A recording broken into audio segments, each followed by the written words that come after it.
Well, it's almost ancient history now, but free trade and NAFTA, the North American Free Trade Agreement, were really important pieces of public policy. An election was fought on one. A lot of people didn't think Prime Minister Brian Mulroney could win, but he did.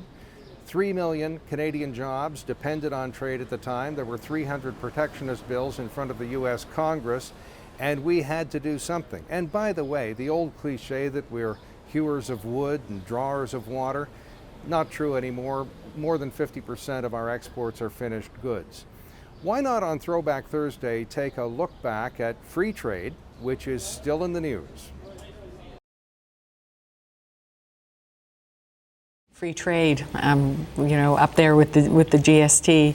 Is that, do you think, one of the greatest things that he accomplished? The reality was, when free trade was being discussed, that there were 300 protectionist bills in front of the U.S. Congress.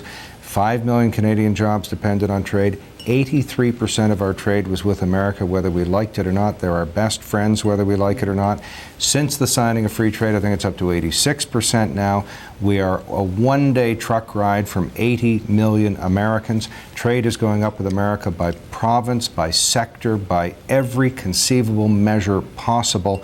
And yes, new technology may allow us to do more business in India, but that was a necessary piece of public policy to solidify our access to that market. Is it not that this might have been a watershed moment, really, just even for Canada? I mean, it was the first time where Canadians, average Canadians, started asking themselves, how do they fit in to free trade? Do you think that was one of the good, I mean, maybe this is something Sure, that was sold because properly? We've been through a number of years with the Foreign Investment Review Agency and with a good Investment Canada, a surgence of Canadian nationalism and so on, that we thought, let's go it alone. Let's have a third option. Let's not play with America so much. But the reality is that's where we are and that's where they are. We are linked with them through NATO, through history, through world wars and so on.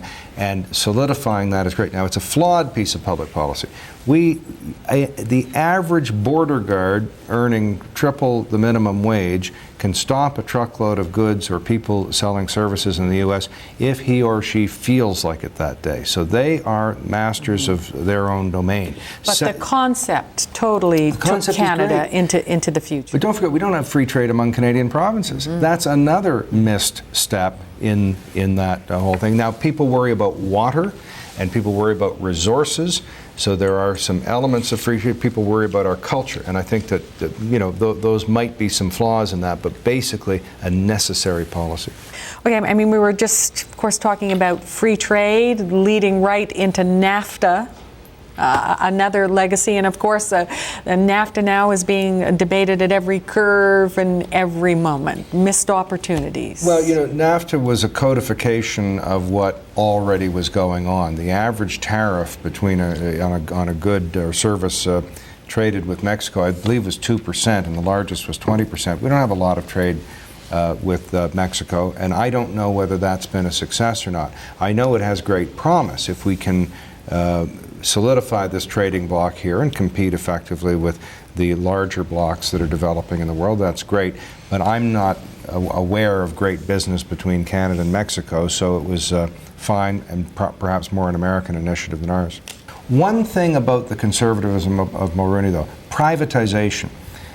My recollection is that Air Canada returned 3 times the amount of money to Parliament that it ever requested, that it used to fly into the nooks and crannies and small areas of this country, that when you have the regulatory and legislative power, you don't necessarily need to divest yourself of something, or you don't necessarily need to own it. So I'm not sure that was done for the right reasons. Okay. Any views expressed here are not necessarily those of the Mackenzie Institute, its speakers, sponsors, or supporters. But the Institute is dedicated to fostering public discussion, debate, and education about security matters. Google the Mackenzie Institute to join the discussion. The Mackenzie Institute is grateful to its sponsors and supporters.